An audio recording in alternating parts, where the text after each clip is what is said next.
have Casey Bowen here of Hengehold Capital Management. And Casey, over the weekend, you had some company in town. And like we all do when we kick back on a holiday weekend, you talk business. You got it. I was at a party. A good buddy of mine from Columbus was in town, and I hadn't seen him in a long time. And when we get together, we usually talk about investments. But the change of the conversation, though, is very interesting. He said, I found an article in the Wall Street Journal. This was back in June of this year. It was just a couple paragraphs. It talked about compounding. He said, it really resonated with me and what I need to be doing with my finances.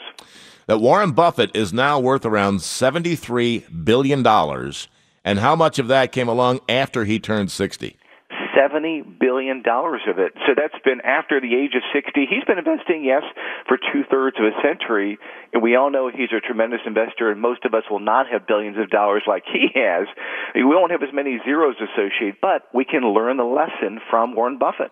And the lesson is that wealth grows exponentially. It does. We've talked about compounding, how it works, and wealth grows. It's a little at first with compounding, then slightly more, and then in a hurry for those who stick around longest. There's time, patience, and endurance pays off. So in his first 60 years, he made $3 billion, and in the next 24 years, he made $70 billion.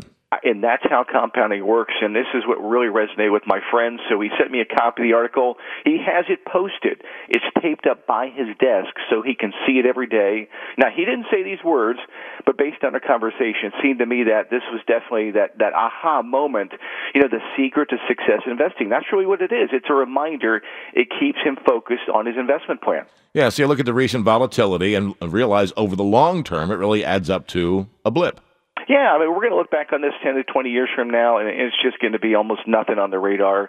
And this wasn't in the article, but another quote I love from Buffett, someone's sitting in the shade today because someone planted a tree a long time ago. That makes perfect sense. Grasshopper. And we're looking at about 6:52, about 6:53 now at 700 WL.